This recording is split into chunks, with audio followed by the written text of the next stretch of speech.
Love is the subject we think we know all about. We're experts. Poets write about it.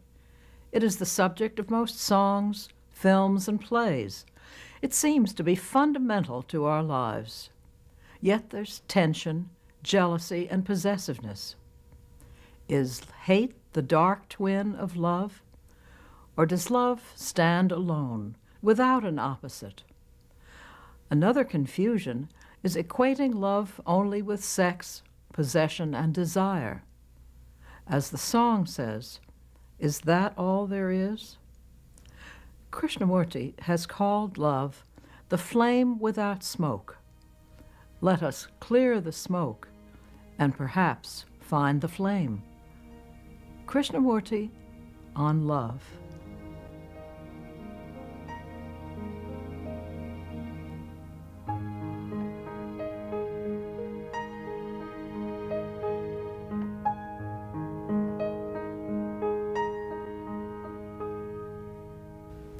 Is love pleasure?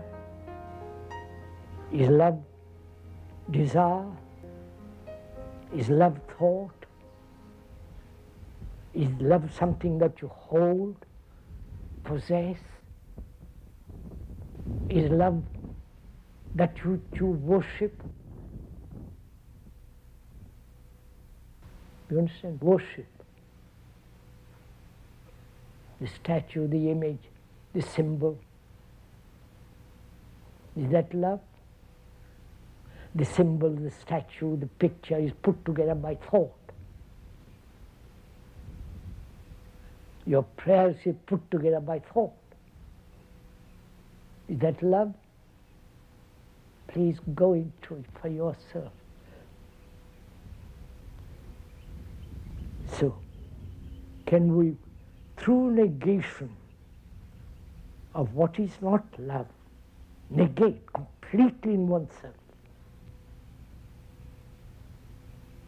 totally put aside entirely all that which is not love?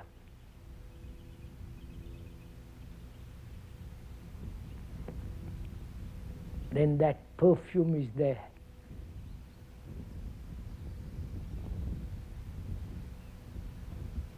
And that perfume can never go once you have put aside completely those things which are not love.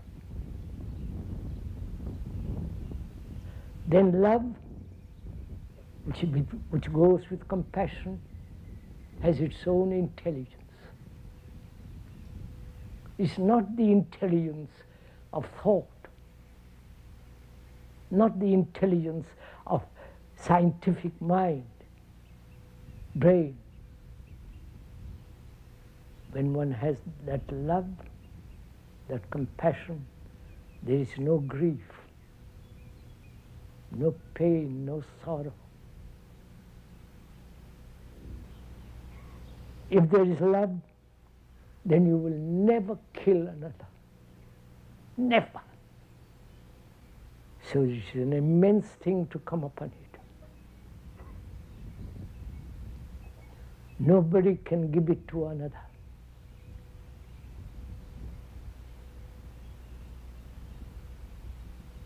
Nothing can give it to you. But if you, in your being, you put aside all that which is not, all that which has thought put together, the rituals, all that thing goes on, the special dresses.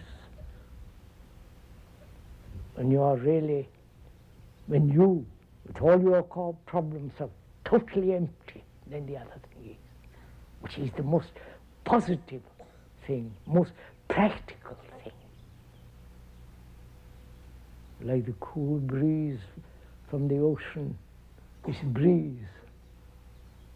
You can shut it out or live with it. When you live with it, it's totally a different dimension. There is no path to it. There is no path to truth, either yours or mine. No path whatsoever. Christian, Hindu, sectarian, God.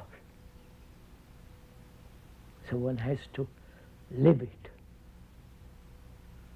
You can only come to it when you have understood the whole nature, psychological nature and structure of yourself.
What is love? If it has a cause, I love you because, then obviously it's not love. Let's be clear on that, right? I love God because I hope someday He'll help me.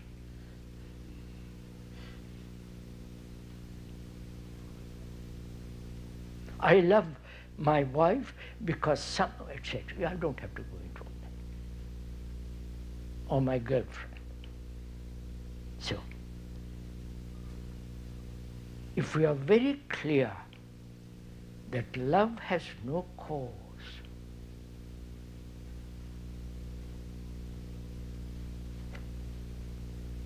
it hasn't. If it has, then it is not love. It's a convenience, self-satisfaction, it is gratification, companionship, escape from loneliness and all that kind of stuff. But if it is real, it has no cause. If I'm attached to some principle, to some belief, to some faith, and that's my strength, my anchor. And then I talk about compassion. Go to the world, go to China and help there, or India, the poor people. Is that compassion? Or is it pity, sympathy,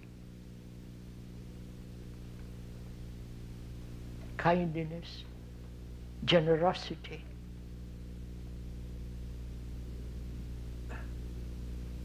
Which I call compassion. Or compassion cannot possibly exist when there is any kind of anchorage.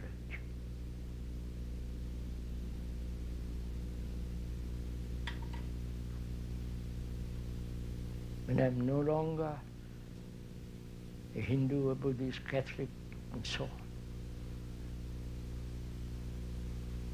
You follow? Which is,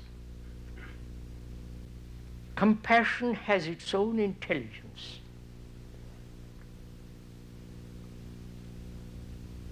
It is unintelligent to have an anchorage of security in some deity, some symbol, some faith. That indicates lack of intelligence.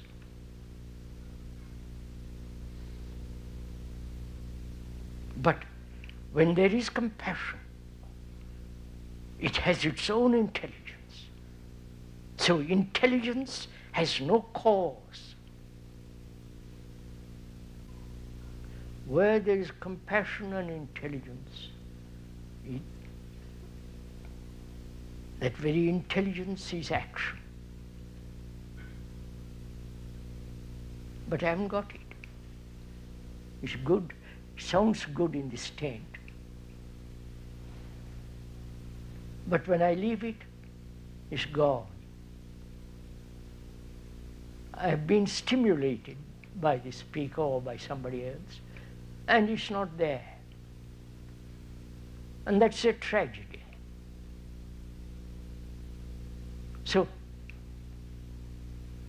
again, what am I to do? How am I to capture that flame? You see, love is not an experience. All experiences are sensual. Reactions. As love is not desire, pleasure, reward, escape from one's own misery, if one sees that, observes it, then out of that observation, the thing may flower.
Is love the expression of desire? Is love sexual appetite fulfilled? Is love a thing that can be cultivated, that can be made to grow? When I have no love, I think about it, I do all kinds of things to it so that I know how to love my neighbor? That would be a denial of it. So, is love pleasure? And apparently that it is now. Seems to have been debased to that. I mean, not actually it is that. It's what we would call love. Love of God. Mm-hmm. I don't know what God is. And yet I'm supposed to love him. And therefore I transfer my pleasures of the world, of things, of sex, to a higher level, which I call God. It is still pleasure. So, what is pleasure in relation to love? What is enjoyment in relation to love? What is joy? The unconscious feeling of joy. The moment I recognize joy, it's gone. And what is the relationship of joy, enjoyment, and pleasure to love? Love has been identified with sex. Love making. The very construction, love making love It's a horrible thing. is. I think this is very important. What the Western civilization has put this over the whole of the earth, through cinemas, through books, through pornography, through every kind of advertisement, stories. This sense of love is identification with sex, which is pleasure, basically. Is love pleasure?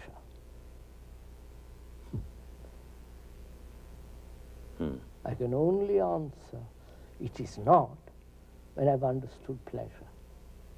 And understand, not verbally, but deeply, inwardly, see the nature of it, the brutality of it, the divisive process of it. Because pleasure is always divisive.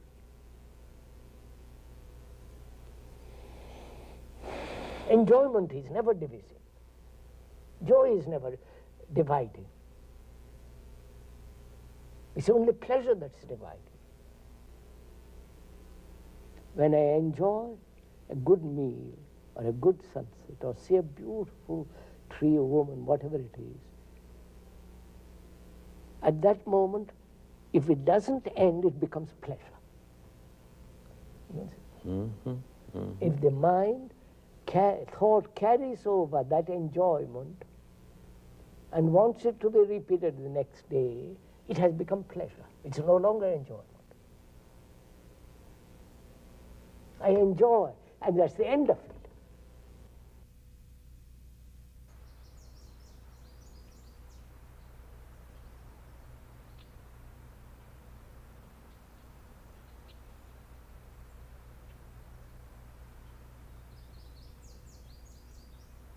My friend who's married and has had several marriages, he thinks that he still loves his present wife. And he says to me in our conversation, I can't lose her, I must hold on, because my life is empty without her. You know all this, don't you?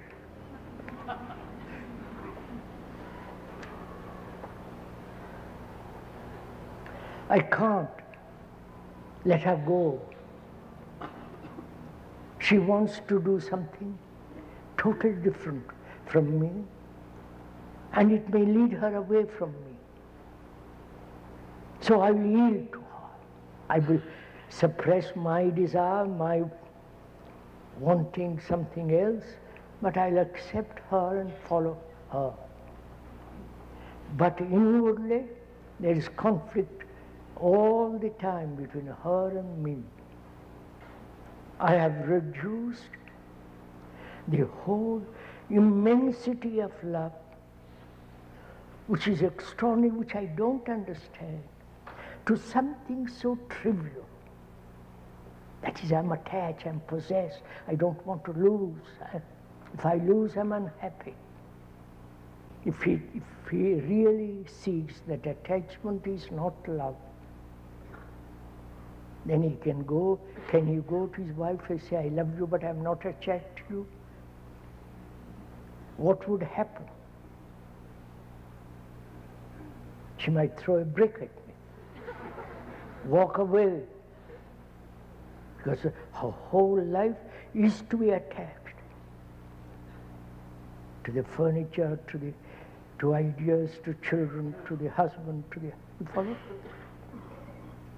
So then what is my relationship? Who have seen that love is not attachment, is not jealousy, is not ambition, competition. Then to me that's a reality. not just a verbal structure. And what's my relationship to her, who is quite the different? Go on, sir, it's your problem, not mine.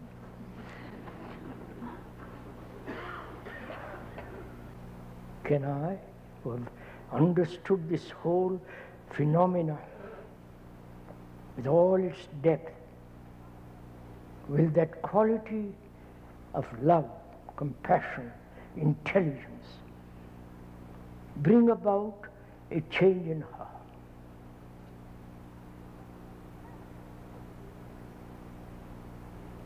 That is, if she's at all sensitive, she's at all observant, listening to what I'm saying, wants to understand each other, then there is a possibility of her changing. If she puts a wall, as most people do, then what am I to do? Go on, sir. Don't look at me. Look at yourselves.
Is love desire? You know what desire is? May I go into it briefly? I see a nice house or a garden or a nice picture of furniture or a nice woman, and there is sensation, the see.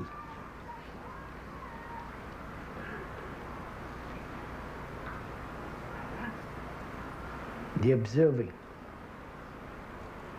The observing, contact, then sensation comes. Thought takes sensation and makes that into an image. Right? I see you beautifully dressed, clean, healthy, bright, good, and good brain and all the rest of that. I see that. The way you talk, the way you do this and that and so on. Then thought says, I wish I were like him or her. At that moment, desire is born. So what is love? When love exists where there is hate and fear, where there is competition, comparison,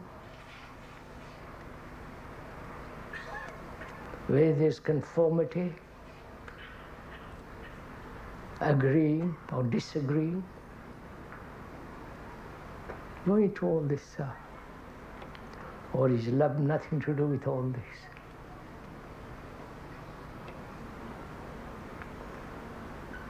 Is love something in the brain, inside the skull?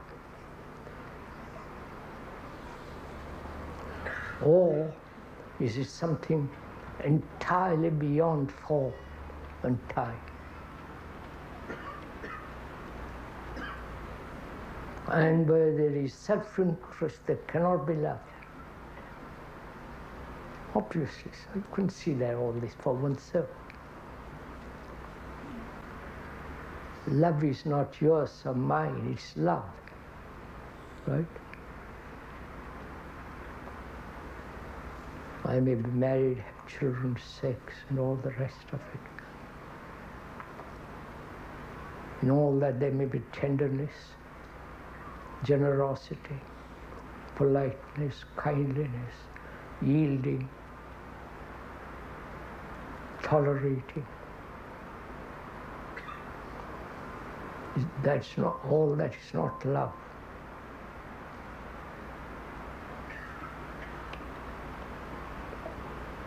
So compassion and love are not separate, they are one. And can one live like that? You understand? Can one have this in one's life? Not in abstract moments or in moments when you are sitting by yourself on the sofa or walking in the woods, a flash, a scent, a perfume that seems for a second to transform your whole existence.